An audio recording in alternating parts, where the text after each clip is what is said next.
tema por el que muchas personas preguntan y se refiere a estar muertos y lo que significa estar dormidos. En la Escritura vemos que los términos muerto y dormido se usan para designar una misma realidad. Pero eso se hace con una finalidad. Comencemos. ¿Qué sucede cuando una persona muere?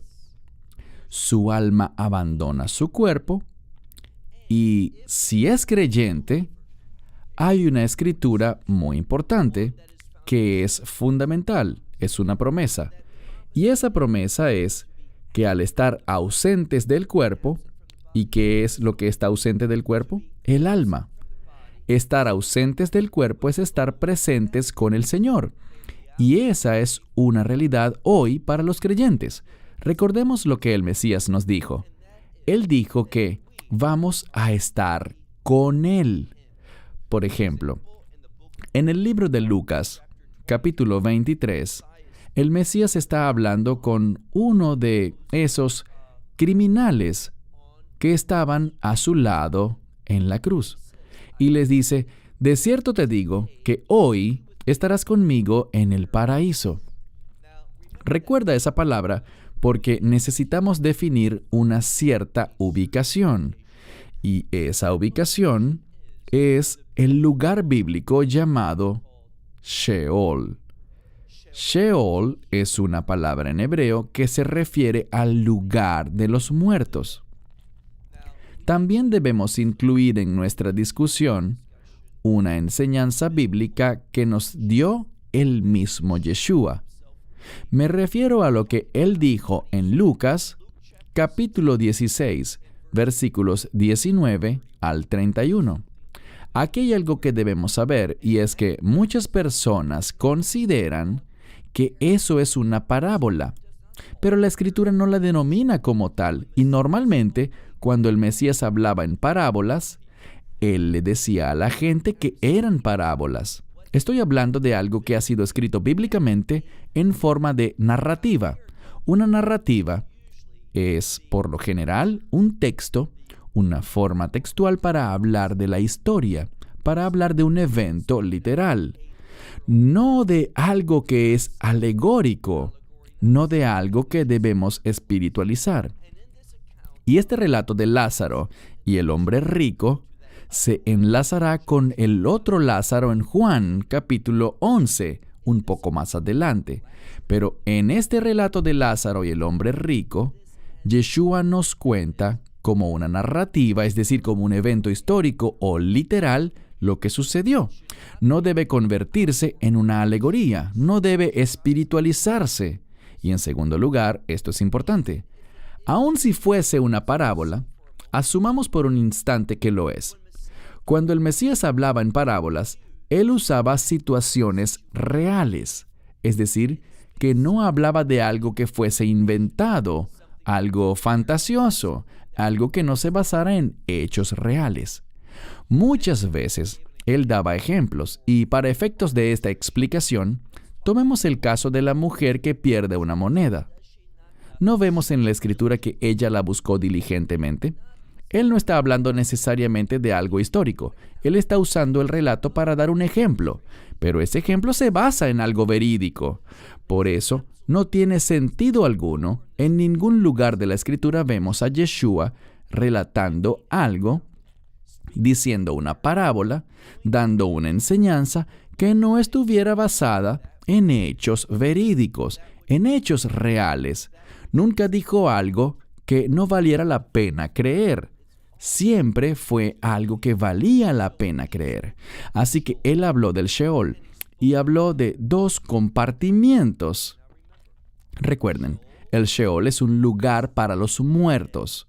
Y hablo de quienes murieron antes de la resurrección del Mesías. Les diré el porqué cuando lleguemos allí. Pero por ahora, en tanto avanzamos en nuestra comprensión, debemos entender algo, y eso influye en cómo vemos las Escrituras, sobre todo las del Antiguo Testamento, que tratan sobre la muerte y lo que la gente decía y afirmaba sobre la muerte. Sheol es una palabra en hebreo que designa el lugar de los muertos. el lugar al que iban los muertos antes de la resurrección del Mesías. Y tenía 2 compartimientos. Uno, lo vemos en Lucas capítulo 16, uno se llama Hades. En hebreo, Gehinón. ¿Qué es eso? El infierno, un lugar de tormento. Por cierto, aquel hombre rico fue a ese lugar del Hades. Estaba despierto, estaba consciente, podía hablar, podía ver, tenía experiencias. ¿Quién las tenía? Su alma. Así que nunca crean que un alma está simplemente muerta o dormida. No hay evidencia bíblica de eso. El Mesías nos enseñó, por ejemplo, en Marcos capítulo 12, verso 27, donde dice que nuestro Dios no es un Dios de muertos, sino de vivos. Y habló de Abraham, Isaac y Jacob. Cuando se trata de personas de fe, esas personas están vivas. ¿Y dónde están vivas? Bueno, están vivas en lo que se llama Hek Abraham, en hebreo, un término que quiere decir paraíso. Es a lo que se refería el Mesías cuando le dijo a ese criminal que estaba crucificado en la cruz a su lado: hoy estarás conmigo en el paraíso, en hebreo, Hek Abraham, o el seno de Abraham. Y en estos lugares hay reconocimiento, hay conciencia. En ninguna parte de la Biblia vemos que un alma esté dormida. Más adelante hablaremos de ese término que aplica a quienes se durmieron, pero volvamos al Sheol, el lugar de los muertos antes de la resurrección del Mesías. Cuando alguien moría, su alma iba al Sheol. Pero, ¿a cuál de los 2 compartimientos? ¿Al Hades, Gehinnom o infierno, lugar de tormento, o al paraíso? Y todo dependía en aquella época, pues no aplica para nosotros actualmente. En aquella época eso dependía de la fe. ¿Creía esa persona en la promesa de Dios? ¿En cuál específicamente? En la promesa de un redentor. Un redentor basado en el pacto abrahámico. Aquellos que creyeron, que entraron por fe en el pacto abrahámico, iban al seno de Abraham, al paraíso. Los que rechazaron ese pacto, los que rechazaron la promesa de Dios de un redentor, iban al infierno, o Hades, o Gehinnom, el lugar de tormento en el Sheol.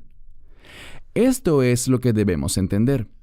Sabemos, por ejemplo, que en la primera de Pedro, capítulo 3, al ver la primera de Pedro, capítulo 3, versos 19 y 20, se habla del descenso del Mesías al Sheol, al infierno, y les predicó oigan esto, Él les predicó a aquellas almas que estaban encarceladas. ¿Dónde? En el Hades. Él no las despertó. ¿Por qué? Ellas no podían dormir, estaban siendo atormentadas. Y les predicó a esos individuos desobedientes que habían rechazado la promesa de redención de Dios. Él les habló a ellos, ellos estaban despiertos. ¿Y qué más dice la Escritura?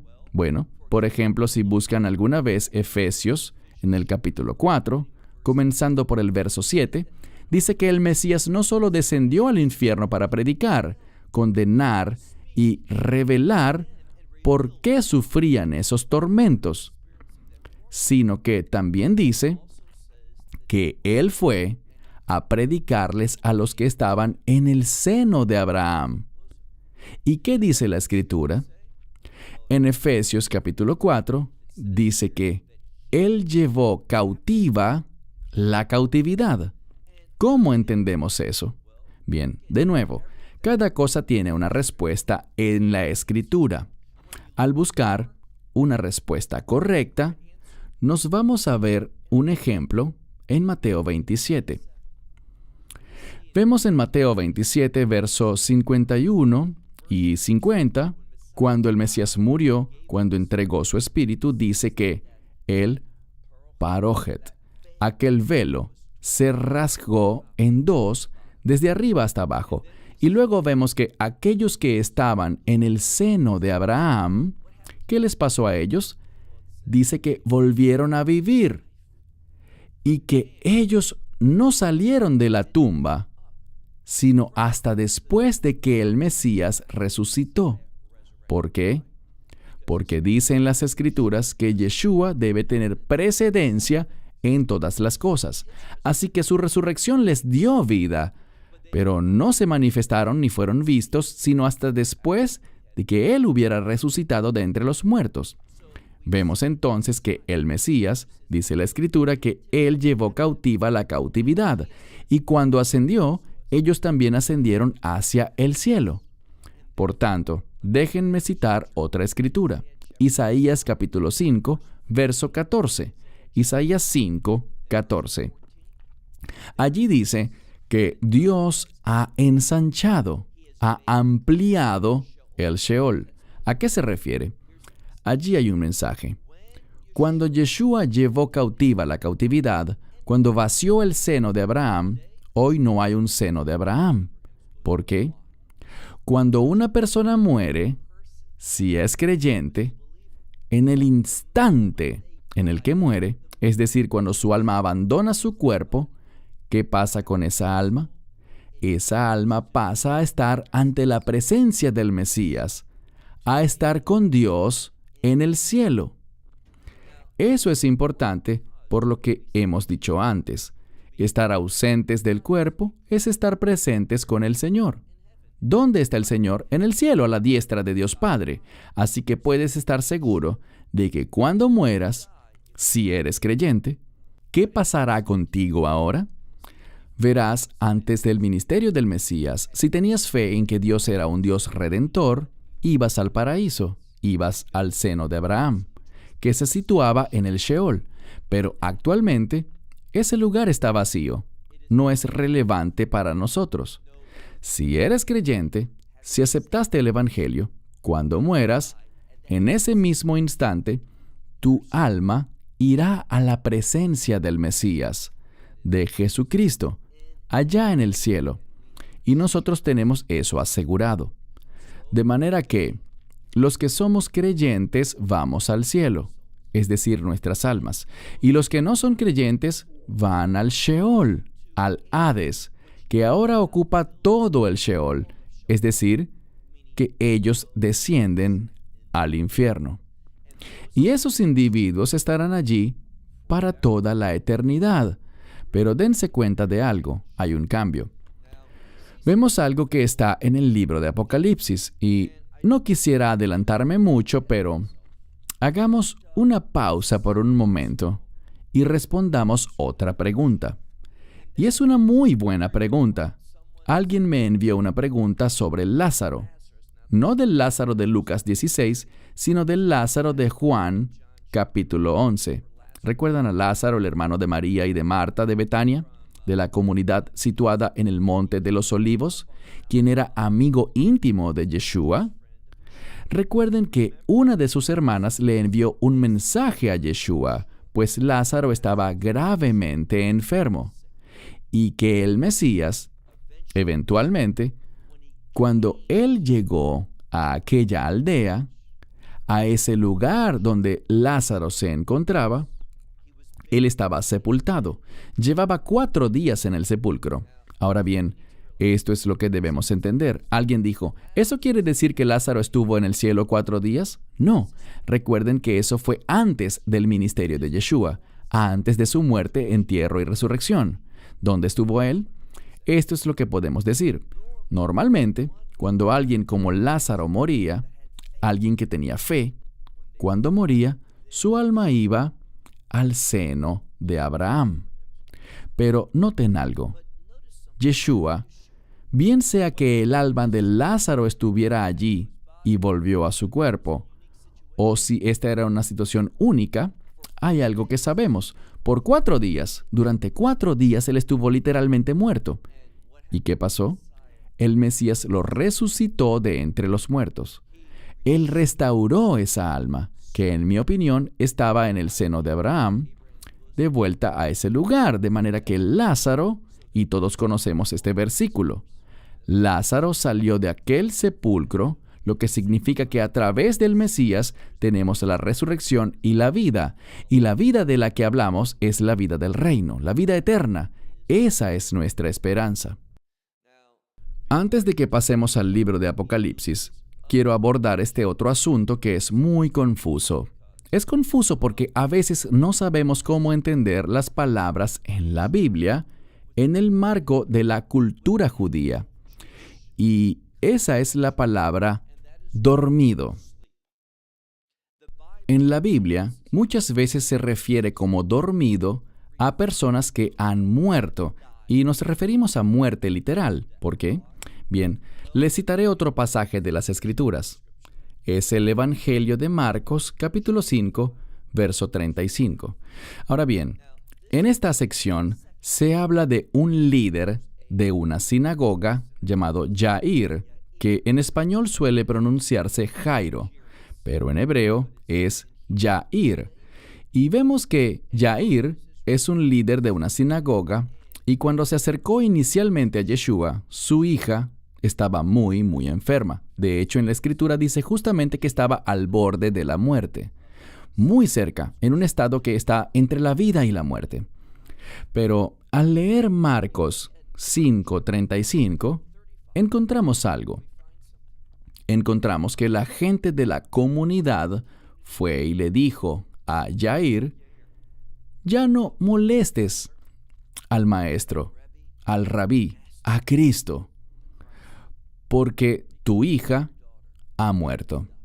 Fíjense en algo, no hay duda de eso. Al igual que se sabía que Lázaro había muerto, esta joven, que tenía 12 años de edad, había muerto. Estaba literalmente muerta. ¿Pero qué pasó? El Mesías luego dice: ella no está muerta, solo está dormida. Ellos se rieron de él. ¿Por qué? Porque todos sabían que ella estaba definitivamente muerta, pero el Mesías les estaba recordando algo a esas personas: la fe. Verán, la gente de fe no habla de la muerte como un estado definitivo, absoluto, sino que hablamos de ella como estar dormido. Igual hablamos de una persona muerta, pero ¿por qué decimos que la persona está dormida?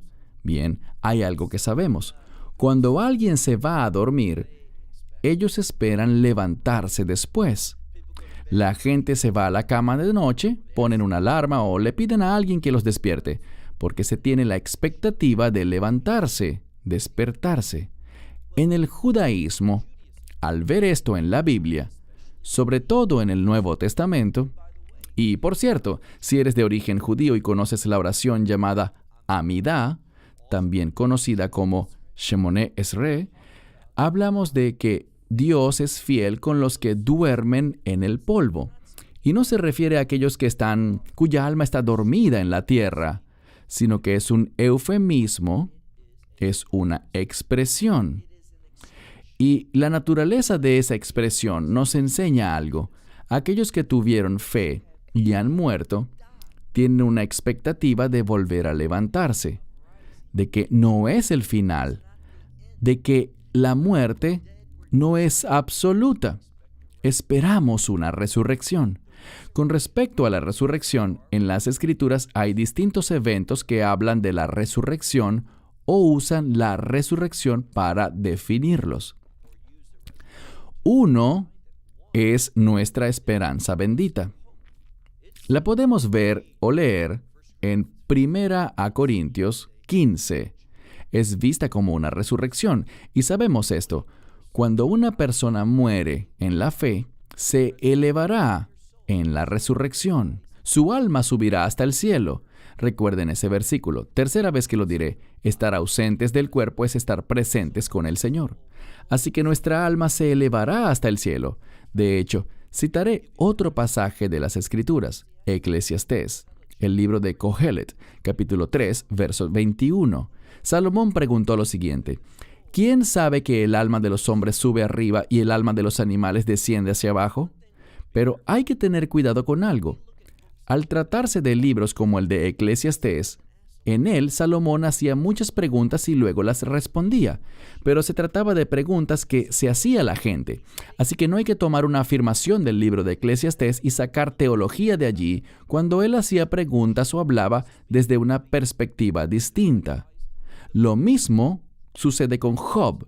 En el libro de Job muchas veces hablaban sus amigos y no lo hacían desde la fe. Ellos afirmaban eso que ellos creían, que habían oído, que la sociedad promovía, pero no quiere decir que eran cosas ciertas. Por eso es muy peligroso tomar las afirmaciones de los libros de Eclesiastés y Job. A veces el mismo Job hacía una afirmación basada en una creencia errónea, basado en lo que había oído decir a sus supuestos amigos y lidiaba con eso. No era un hecho teológico. Él estaba lidiando con algo en lo que la gente creía, por lo que debemos tener mucho cuidado. Pero vemos en el libro de Marcos capítulo 5, cuando Yeshua le habla a Jair, y todos decían que su hija había muerto. Él dijo, ella no está muerta, solo está dormida. Es decir, tengan fe en la resurrección. Sí, está muerta, pero ella se levantará. Y Yeshua les va a dar el ejemplo. Él va a hacer un milagro para confirmar esa esperanza que tenemos de la resurrección. Hay una resurrección cuando morimos siendo creyentes. Al estar ausente del cuerpo, nuestra alma asciende al cielo. Ese es un tipo de resurrección de la cual Él está hablando. Y también sabemos algo más. Hay una resurrección con la esperanza bendita para aquellos que están, ¿qué? Que ya están muertos. Hablemos un poco de esa esperanza bendita y me refiero al rapto. Cuando leemos 1 Corintios 15, y por cierto, si han estado siguiendo nuestro estudio en inglés del libro de 1 Corintios 15, vamos por el capítulo 14, así que en pocas semanas, 3 semanas, llegaremos a ese lugar crítico de 1 Corintios 15. Y ahí se nos enseña que en un abrir y cerrar de ojos, en un instante, con el sonido del shofar, el Mesías descenderá. ¿Y qué ocurrirá? Nos encontraremos con Él en el aire, es decir, en el cielo. ¿Quiénes? Los creyentes. ¿Y qué pasará? Dice allí que los que ya están muertos. Cuando Él habla de los muertos, Él aclara que no son sus almas, sino sus cuerpos.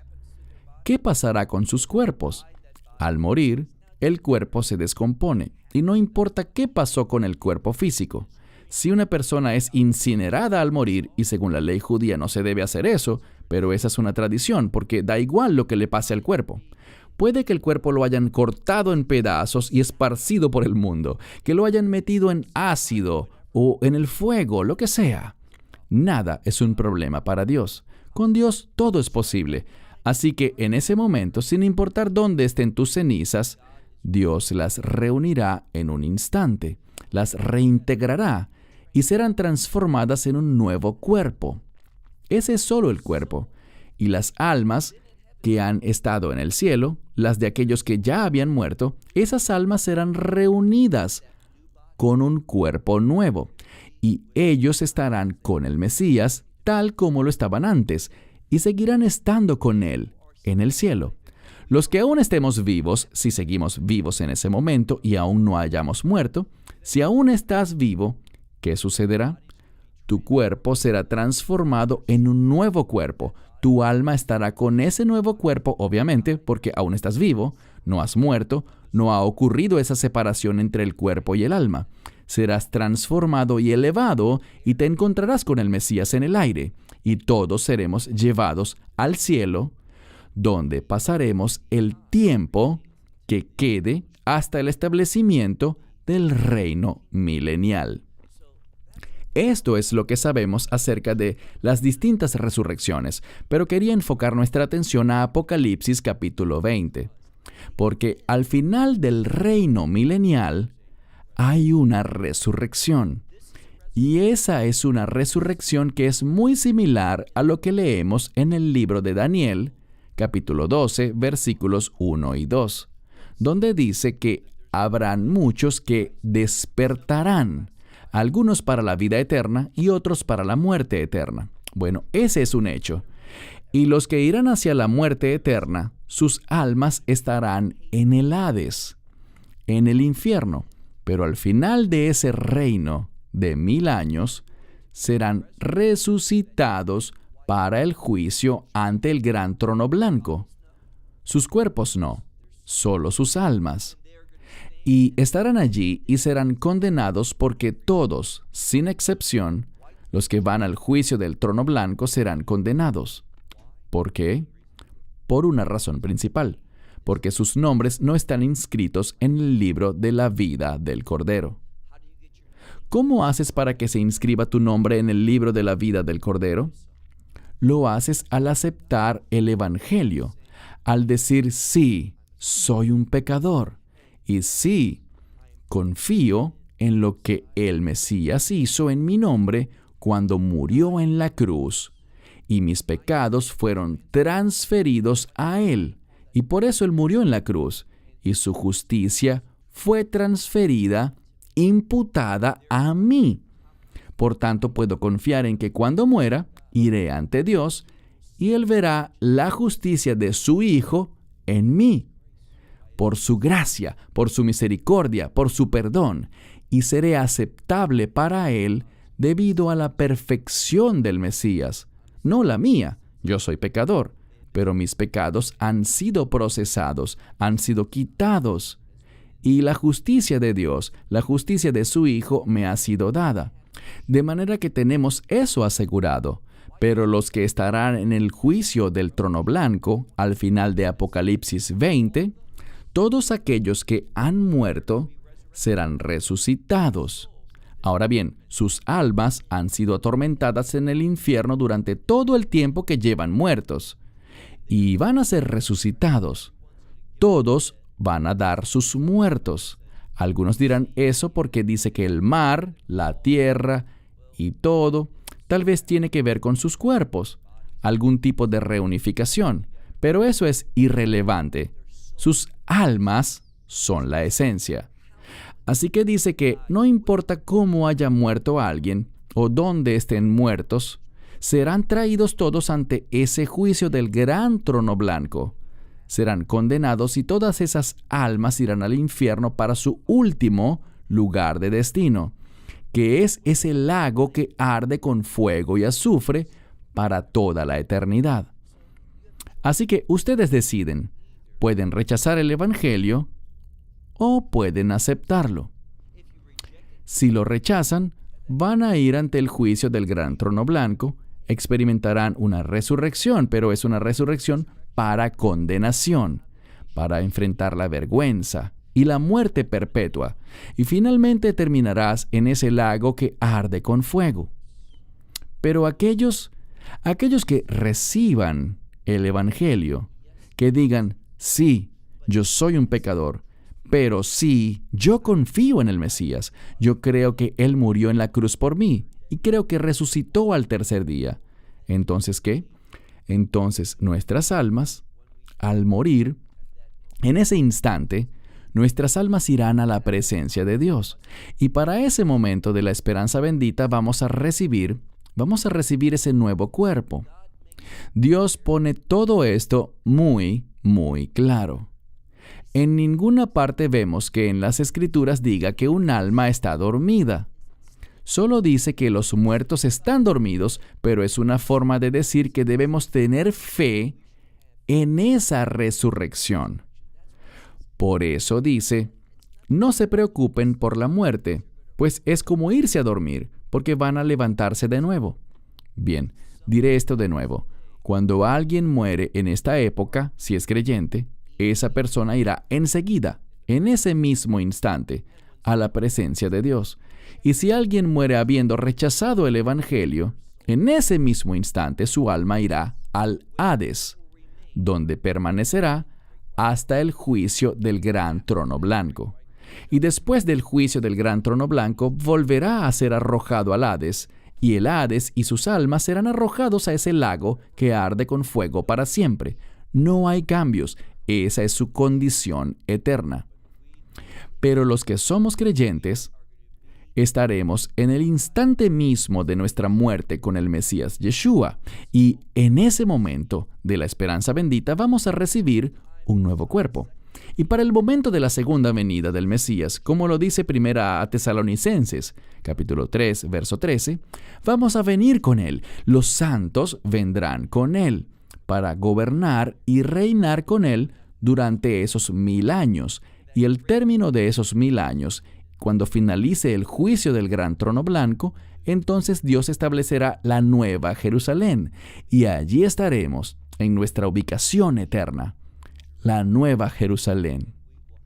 Y nada cambiará el cuerpo glorioso que tendremos, ese cuerpo del reino que recibimos en el rapto, y experimentaremos la eternidad con Dios, con ese Cordero, con el león de la tribu de Judá.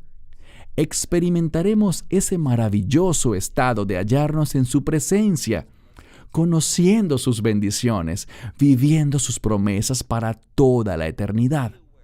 Así que dense cuenta de que ninguna escritura dice que las almas andan dormidas. Es un eufemismo para la creencia en la resurrección de aquellos que han muerto en la fe. Y los que no, ellos también serán resucitados, pero como dijimos, para ir al juicio del gran trono blanco. Bien, mi esperanza es que, de cierta manera, este estudio, leyendo algunos pasajes de las escrituras que espero hayan anotado, para que luego los puedan revisar por ustedes mismos, hayan traído claridad sobre este tema. Shalom. Esperamos que te hayas edificado con el mensaje de hoy y lo compartas con otros. Te invitamos a seguir nuestros estudios cada semana por este canal y por el portal de YouTube de Amarás a Israel. También puedes descargar nuestra aplicación móvil gratuita, Mi Estudio Bíblico. Finalmente, para obtener más información sobre nosotros, visita nuestra web amarasaisrael.org, donde encontrarás otras conferencias de Baruch en audio, video y texto. Hasta el próximo programa. Que el Señor te bendiga en Yeshua HaMashiach, Jesús el Mesías, mientras caminas con Él. Shalom desde Israel.